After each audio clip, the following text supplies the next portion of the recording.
Arratsaldeon, guztioi. Bueno, este es un Comité Nacional extraordinario que, como sabéis, tiene como objetivo fundamental convocar el Congreso de los Socialistas Vascos. Un congreso que, podríamos decir, celebramos al final de un ciclo y, por lo tanto, al inicio de un nuevo tiempo. Porque con las últimas elecciones se cierra un largo ciclo electoral y ahora tenemos por delante un tiempo de tranquilidad, sin contiendas electorales, que nos debe permitir abordar todos nuestros debates pendientes. Y lo que espero es que hagamos estos debates sin equivocarnos en las prioridades, sin perder de vista qué es lo que de verdad está esperando y demandando de nosotros la ciudadanía. Y, por lo tanto, que no nos enredemos en cuestiones que solo nos interesan a nosotros mismos. Y para mí, en estos momentos, lo fundamental, la prioridad absoluta es la política. La política.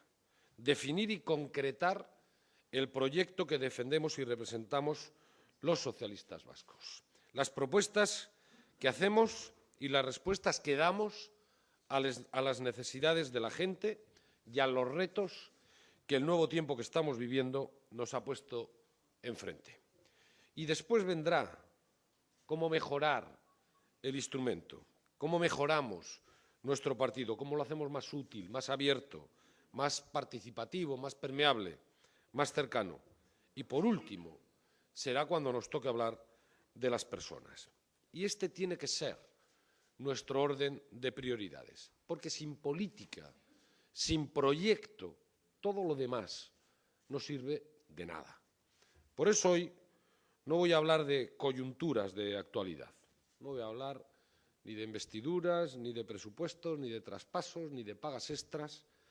Esto ya lo hicimos de alguna manera en el Comité Nacional anterior, donde valoramos los resultados electorales y hablamos de cómo íbamos a desempeñar nuestro papel de oposición en este nuevo tiempo. Hoy lo que quiero es hablar de política y de por dónde veo que tienen que venir nuestras respuestas. Claro, hablar de política también es hablar de alguna manera de todo esto que acabo de decir, es orientar todas estas cuestiones. Política, porque estamos inmersos en un tiempo, en un nuevo tiempo, que se caracteriza por diferentes crisis. La económica, la social, la de valores, la propia crisis política, que se complementan y que se superponen. Y esto, a pesar de lo que está suponiendo, precisamente por ello, debemos convertirlo en una oportunidad para cambiar el rumbo, para hacer frente a todas estas cuestiones desde un pensamiento y desde planteamientos de izquierda. Somos un partido de izquierdas y nuestro proyecto es de izquierdas, sin extremismos, pero sin complejos. Porque la derecha y la ideología neoliberal ya sabemos que nos está trayendo y enfrente debe tener nuestra respuesta clara, nítida y contundente. También en Euskadi, donde están cambiando muchas cosas, porque ni somos, ni podemos, ni queremos ser una isla aislada del mundo. Y es verdad que algunos de estos cambios es particular, es propio nuestro. Por ejemplo, el fin del terrorismo, que nos abre nuevas oportunidades y que nos abre también un nuevo espacio de libertad que tendrá un enorme impacto, mayor cuanto más tiempo pase y se vaya asentando y consolidando de verdad lo que significa esa libertad y la convivencia en este país. Pero además tenemos una crisis que está azotando a toda la estructura económica de Euskadi, generando un desempleo que desde hacía tiempo no teníamos y, como consecuencia de ello, está generando una herida profunda en nuestra cohesión social, diferencias que aumentan entre ricos y pobres y que nos alertan del peligro de evolución hacia una sociedad dual, una modificación imparable a corto plazo también de nuestra estructura demográfica, con un crecimiento importante de la población envejecida y también de una presencia de la emigración que hace tan solo 20 años era impensable, el impacto de las nuevas tecnologías en la vida cotidiana y en la propia economía, que tienen un efecto que solo ha comenzado a vislumbrarse, las instituciones políticas puestas en marcha hace 30 años que están dejando ver costurones ciertos y diversos, especialmente por la evidencia de duplicidades e ineficiencias, los servicios públicos que tanto defendemos, que han llegado a un punto en el que necesitan una reforma profunda para garantizar su continuidad, una ciudadanía que ya no se conforma con ser mero espectador de lo que sucede a su alrededor y que le afecta de manera directa a su vida y que, por lo tanto, exige nuevas fórmulas democráticas de participar en ello, y también un caldo de cultivo que hay quien amplifica y aprovecha interesadamente para deslegitimar el valor de la política y de los políticos con la pretensión de ser ellos, manejadores de otros poderes, quienes gobiernen nuestros destinos. Bueno, pues estos son algunos de los asuntos que tenemos encima de la mesa y a los que tenemos que enfrentar propuestas políticas que sean capaces de darles la respuesta adecuada y acertada. Hoy casi todo está en cuestión. Por lo tanto, todo debemos de poner en cuestión los socialistas para adaptarnos a la nueva realidad, sin traicionar a nuestros principios y a nuestros valores, y sabiendo también que no partimos de cero, sino que toda nuestra trayectoria reciente, especialmente la gestión que hemos hecho desde el Gobierno vasco, avala una posición clara en todos estos asuntos. Pero el caso es que, como decía, estamos atravesando tiempos de crisis que se solapan y se superponen, crisis que, aunque no sean exclusivamente de Euskadi, condicionan sobremanera nuestras políticas. Empezando por la crisis europea. Creo, sinceramente, que no podemos seguir así, que es absolutamente necesario avanzar de manera decidida hacia una mayor unidad europea, pero hacia una Europa como la que queremos de verdad, porque lo contrario acarrea el riesgo de un retroceso evidente. Y es que estos años de crisis han puesto de manifiesto de forma descarnada los límites y las carencias democráticas del proyecto de la Unión Europea. Y uno se pregunta, ¿esta es la Europa que queremos? ¿La de las diferencias cada vez mayores entre norte y sur? ¿La que con políticas de austeridad expansiva está llevando a países enteros a la pobreza para generaciones? ¿La que a base de recortes económicos recorta derechos sociales? ¿En la que se dan miles de millones de dinero público a entidades financieras y, sin embargo, se paralizan los recursos para poner en marcha planes de empleo juvenil que están aprobados en Europa? ¿O se paralizan los recursos para poder hacer un reparto justo de las ayudas para las zonas más desfavorecidas? Es decir, una Europa en la que cada uno hace política pensando exclusivamente en sus intereses particulares de Estado o nación. Pues no, esta no es la Europa con la que soñamos, esta no es la Europa que queremos y, por lo tanto, esta es la Europa que tenemos que cambiar. Pondré solo un ejemplo que, además, nos está afectando de manera brutal de cómo se está manejando, comportando hoy Europa y las diferencias que existen en su seno. Veréis, España en 2013 va a pagar por su deuda, que es inferior a la del Reino Unido, 39.000 millones de euros. El Reino Unido, con mucha más deuda, va a pagar 16.000. La diferencia radica en el precio que los especuladores ponen a esa deuda y que, por cierto, el Gobierno de Rajoy asume sin rechistar. España paga al 6% y el Reino Unido al 1%. Bueno, pues los socialistas tenemos que decir basta ya. Stop también a esta injusticia. Este capitalismo especulativo está arruinándonos y está destruyendo el sistema de bienestar social que hemos ido construyendo en Europa. Luego hablaré más de esto. Y por eso reclamamos al Gobierno de la Nación que se plante ante los poderosos, que deje de ser servil y que atienda a su ciudadanía, a sus necesidades y a sus urgencias. Y para conseguir esa Europa que queremos, entre otras cosas, debemos plantearnos con seriedad que la defensa sacrosanta de la soberanía nacional, entendida como monopolio del poder político en un territorio dado, es un anacronismo de los libros o para los libros de historia, que tenemos que ser capaces de ver más allá y ceder soberanía hacia Europa para conseguir de verdad políticas comunes y compartidas que nos permitan, con instrumentos financieros, económicos, fiscales, políticos, compartidos, enfrentarnos a la crisis para que Europa sea ese espacio de bienestar, de solidaridad, de democracia y de derechos ciudadanos, que es lo que queremos. Seguir como hasta ahora no sirve y tenemos que actuar y dejar de pensar que Europa nos queda muy lejos, porque nosotros somos Europa. Y sabemos perfectamente, aunque en este caso no sea para bien, que lo que se decide en la Unión nos afecta de manera directa y en primera persona. Es decir, hablar de Europa es hablar de Euskadi. Y tenemos que trabajar para sumar complicidades, para conseguir un proyecto conjunto de los socialistas europeos, de la izquierda, que cambie de manera radical las políticas que se están imponiendo ahora. La crisis económica.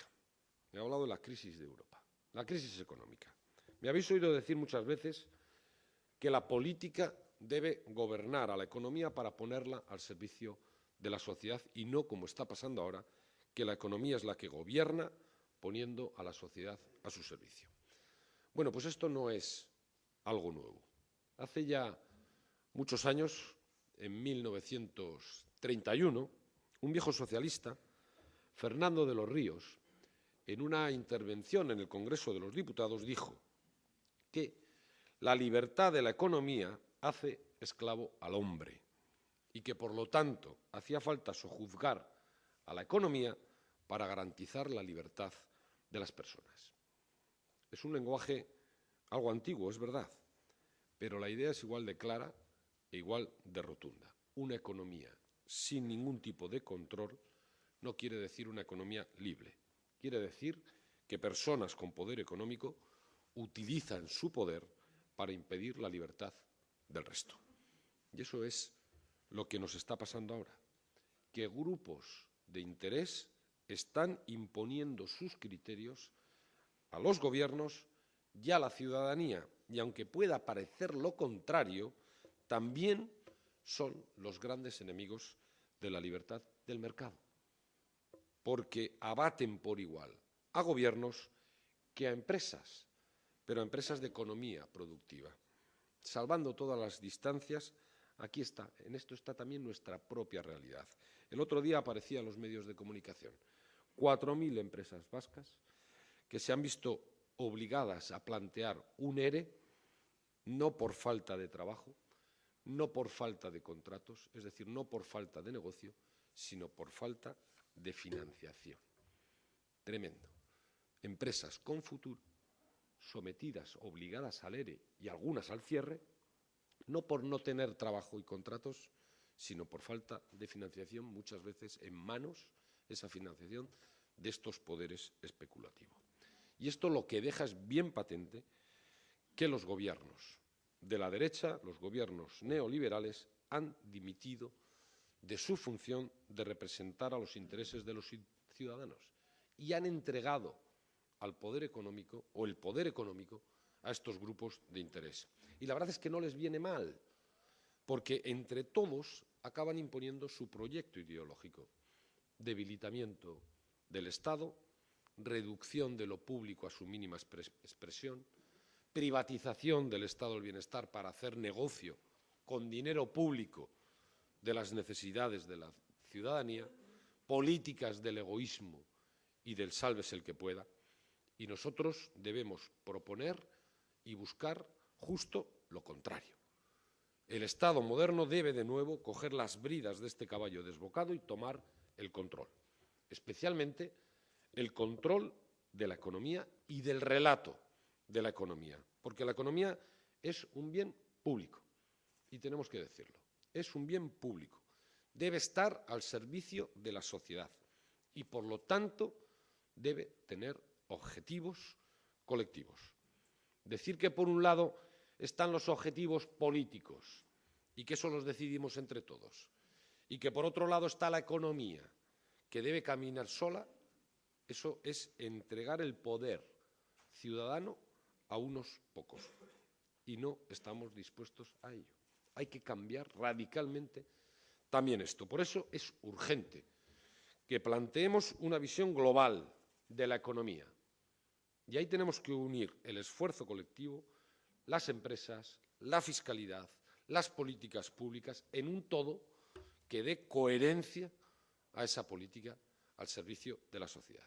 Es decir, debemos plantear el Estado como algo activo en la economía y no podemos vernos reducidos solo al espacio de lo público, que es evidente que forma parte de nuestra acción, sino que tenemos que ser capaces de intervenir, es decir, de poner límites, de poner controles a actuaciones privadas o supuestamente privadas, pero que nos afectan a todos.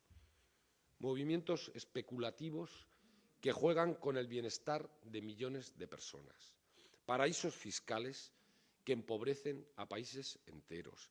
Diferencias brutales, hasta de 1 a 600 en los sueldos dentro de una misma empresa, que rompen cualquier sentido de la ética y de la corresponsabilidad.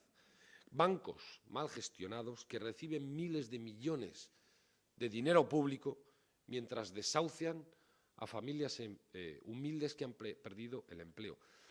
Esto necesita una intervención de la política para ponerle límites y tendremos que definirlos y tendremos que hacerlo aquí en casa, en Euskadi, en España, en Europa y en el mundo. Porque esto es, en el fondo, lo que nos ha traído otra crisis, la crisis social, que para mí es lo más preocupante de todo. Hablamos mucho de crisis económica, de crisis financiera, incluso de crisis territorial, pero por lo menos para alguien que piensa desde la izquierda, lo más grave que está sucediendo es la fractura de uno de nuestros principales valores, la cohesión social. Cada vez hay más pobres, cada vez son mayores las diferencias entre pobres y ricos, cada vez hay más personas, más familias arrojadas a la marginación, desahuciados, familias con todos sus miembros en paro, personas que han terminado su prestación por desempleo, gente que vuelve a vivir de la pensión de sus padres, clases medias que dejan de serlo, y a la vez que está sucediendo todo esto, que fractura la cohesión social, pues se recortan derechos, se recortan prestaciones, se debilitan los servicios públicos, las políticas sociales que garantizan un mínimo de igualdad y de solidaridad y de dignidad ciudadana. Y no estoy hablando fundamentalmente en este caso de Euskadi, porque aquí hemos hecho el esfuerzo de sostener todo esto, pero también tenemos grietas.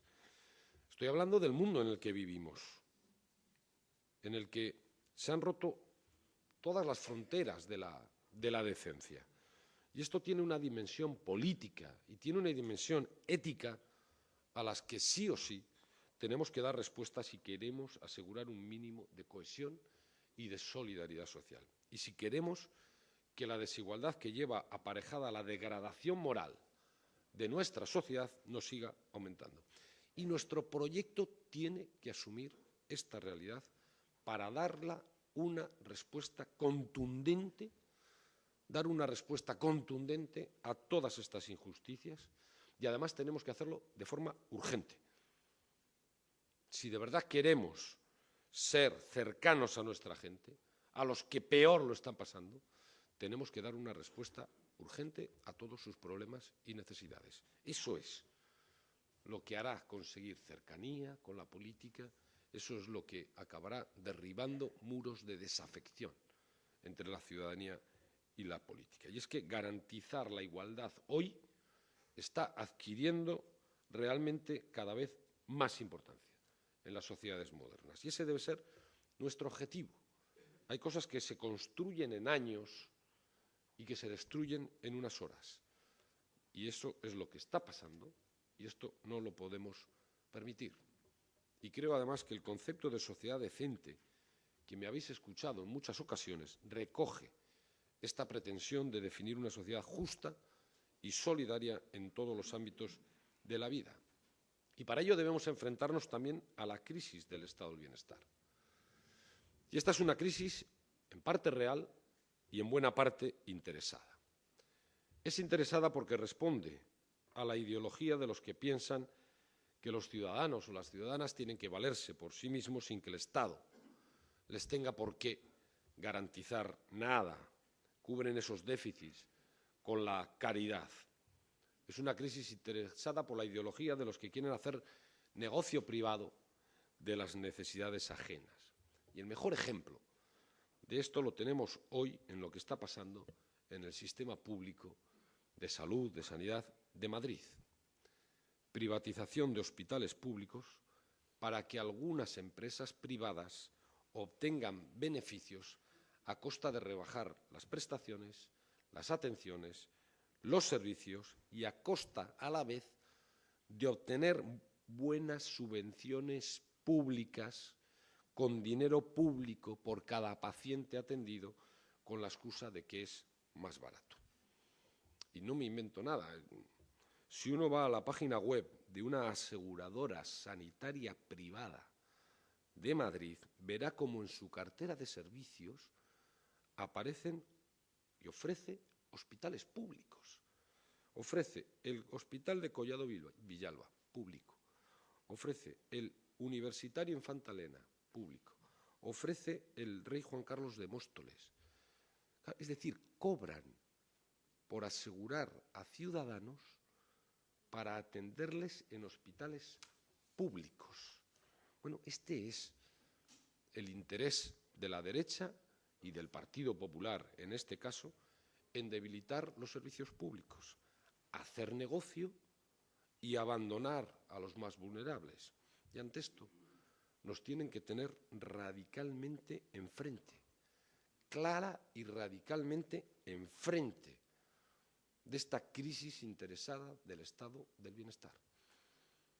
Pero a la vez tenemos que ser conscientes de que hay una parte real en esa crisis y es necesario modernizar los servicios públicos. Es necesario mejorar sustancialmente su productividad, su eficiencia, su eficacia, si queremos que sean sostenibles y que a la vez ganen prestigio social. Y no podemos andar con tonterías en este asunto. Si los que defendemos lo público no somos capaces de reformarlos para que puedan ser sostenibles, la derecha simplemente se los cargará con la excusa de que no podemos pagarlo.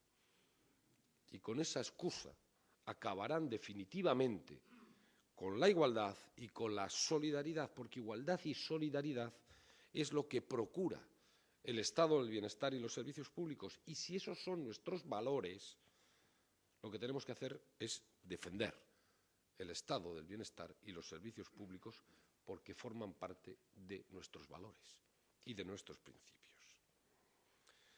Otra crisis, la territorial. Decía antes que me preocupaba menos que la crisis social, y es verdad, pero es evidente que es un asunto que está encima de la mesa, más después de lo de Cataluña, y que debe tener también una respuesta por parte de los socialistas vascos. Y tenemos que hacerlo sin ningún tipo de complejos. Parece que últimamente arrecia el viento nacionalista y el debate sobre el modelo de Estado. Bueno, pues no tenemos que tener ningún miedo a este debate, porque veréis, a pesar de lo que pueda parecer, yo soy de los que piensan que los movimientos nacionalistas del mundo desarrollado están agotando su recorrido, que cada vez tienen menos sentido y tienen menos cabida en el mundo desarrollado este movimiento. Y, por lo tanto, es hora de discutir de frente y de plantear bien los términos del debate. No jugar siempre en el terreno que ellos nos marcan, en el terreno que ellos pretenden. Porque para mí en este asunto no se trata ni solo ni fundamentalmente de cuántas competencias tenemos, de cómo queremos ese modelo de Estado, sino para qué queremos el Estado y cuál es el mejor modelo que responde a ese para qué. Veréis, el nacionalismo tiene una concepción del Estado en términos de poder. Para un nacionalista el Estado es, ante todo, el monopolio del poder. Y por ello toda su estrategia, toda su ideología se expresa en esos términos. Frente al Estado unitario, para quitarle poder. Y frente a su propia sociedad, quiere poder político como elemento modificador de comportamientos sociales. La construcción nacional, la identidad única y uniforme. Es decir, ellos están hablando de cómo acaparar el poder, nosotros tenemos que hablar de cómo garantizar la libertad de la ciudadanía. Ellos hablan de utilizar el poder para modificar comportamientos sociales, para fomentar una única identidad. Nosotros debemos fomentar la tolerancia hacia el otro y garantizar la libre identidad de cada ciudadano y de cada ciudadana. Ellos hablan de dar todo el poder a los territorios.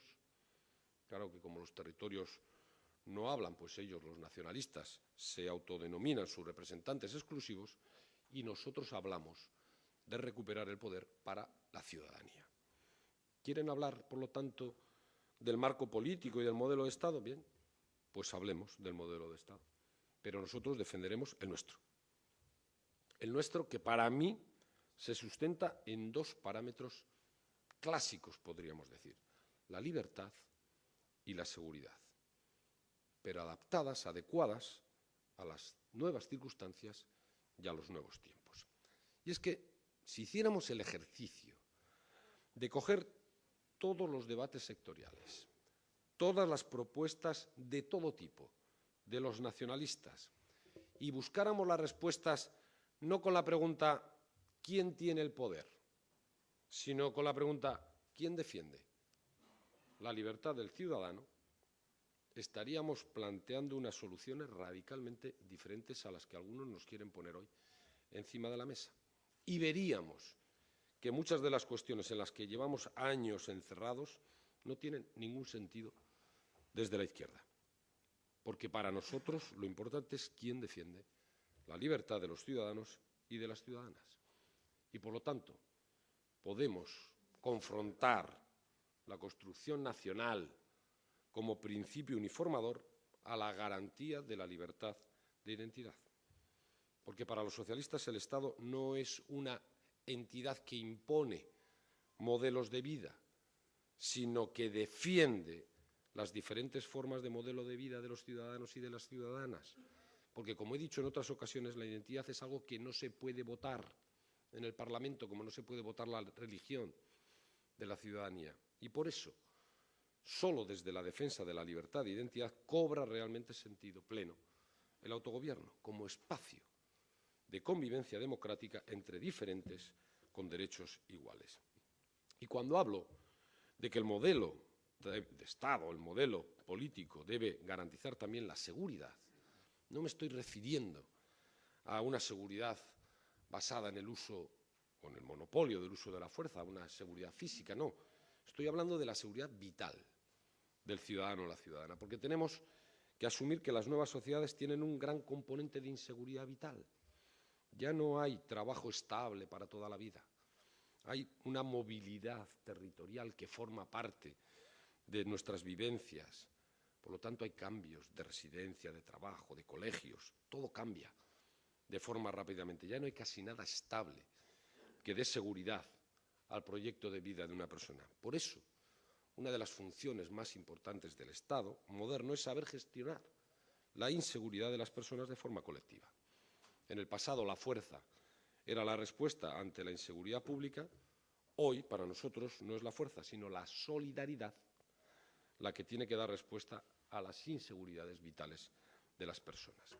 Y el modelo que para los socialistas mejor garantiza estos valores es el federal.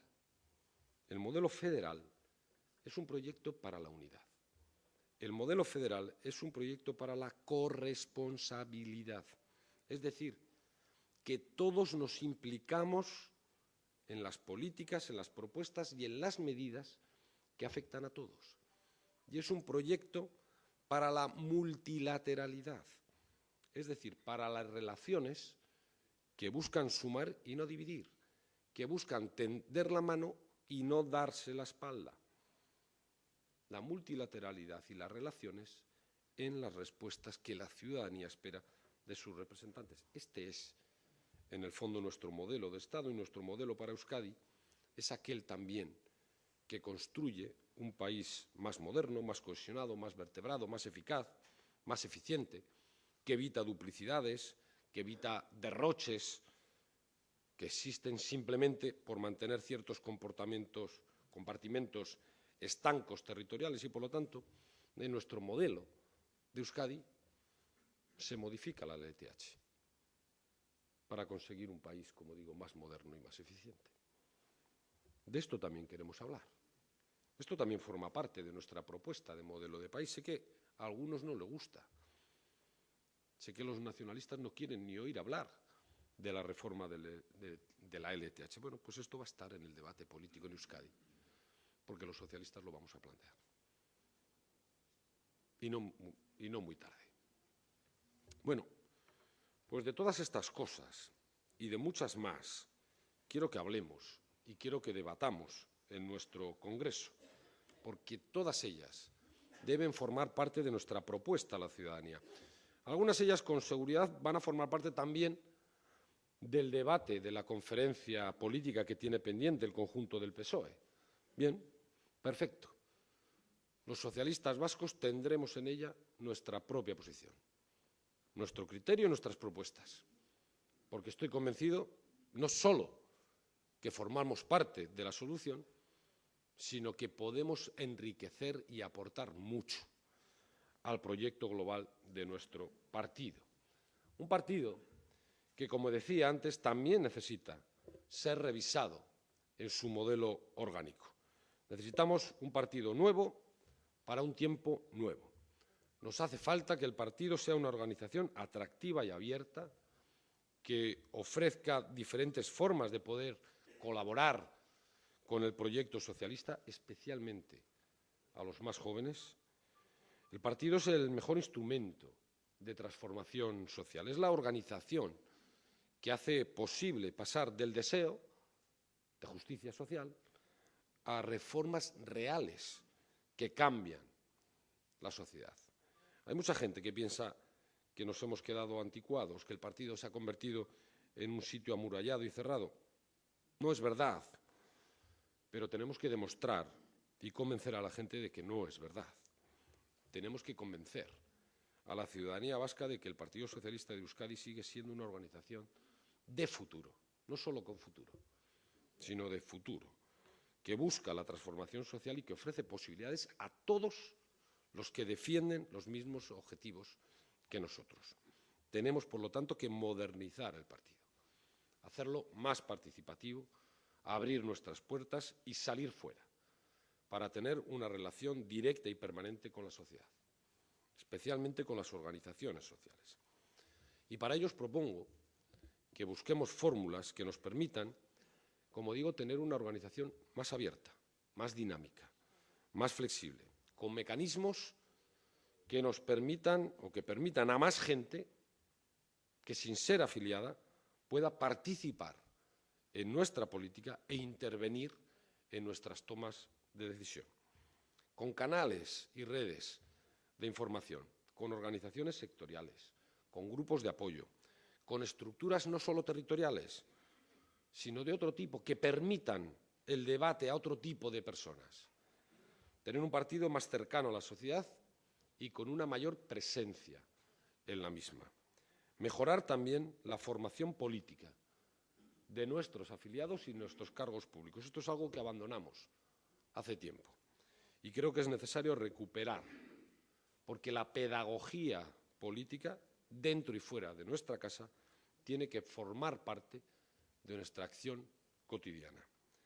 Un partido con una asignación de responsabilidades que no sea acumulativa, sino que distribuya de manera eficiente esas responsabilidades y que permita el trabajo eficaz de todos y cada uno de nosotros y de nosotras.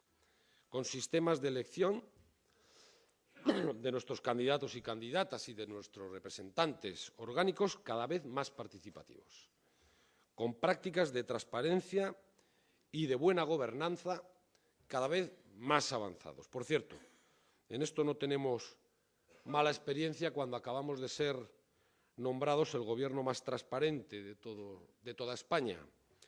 Hemos pasado del 14 al primer puesto en solo 2 años, gracias a todos los mecanismos de Open Government y de transparencia que hemos puesto en marcha. Hemos conseguido 97,5 puntos sobre 100. Pero os diré, hemos conseguido 100 sobre 100 en todos los indicadores económicos y de contratación. 100 sobre 100 en transparencia, otorgado por un organismo internacional, para que luego alguno venga hablando de oscurantismos y de prácticas opacas. 100 sobre 100 en asuntos económicos y en contrataciones. Por lo tanto, bueno, tenemos una cierta experiencia de cómo se puede hacer un partido más transparente, más participativo y con mecanismos de buena gobernanza. Y también un partido que aprovecha mejor todas las posibilidades que nos ofrece el nuevo tiempo, la red, Internet, las telecomunicaciones, las TICs, para comunicar mejor, pero también para recibir mejor ideas, propuestas, críticas, usarlas para agilizar la participación de la ciudadanía también en nuestra organización.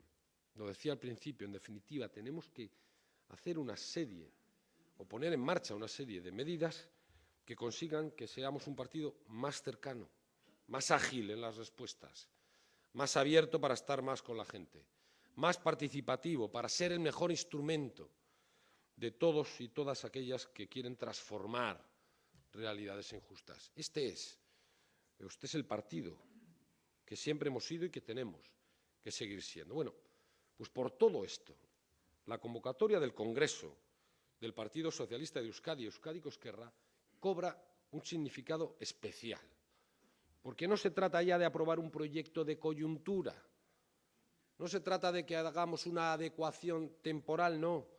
Se trata de revisar profundamente nuestros objetivos, de reivindicar nuestros valores más seguros y más queridos y de intentar implantar un proyecto socialista que sea capaz de dar respuesta a todos los nuevos retos que tenemos enfrente. Por eso os propongo que celebremos nuestro Congreso los días 9 y 10 de febrero del año que viene. Y os propongo que desde hoy, ya sé que luego Alfonso va a venir aquí con los calendarios y los días, las fechas de las asambleas, pero no, que desde hoy empecemos ya a pensar, a hablar, a debatir, a proponer nuestras ideas. Porque así, este viejo partido seguirá siendo el nuevo partido que necesita la sociedad vasca. Eskerrik asko.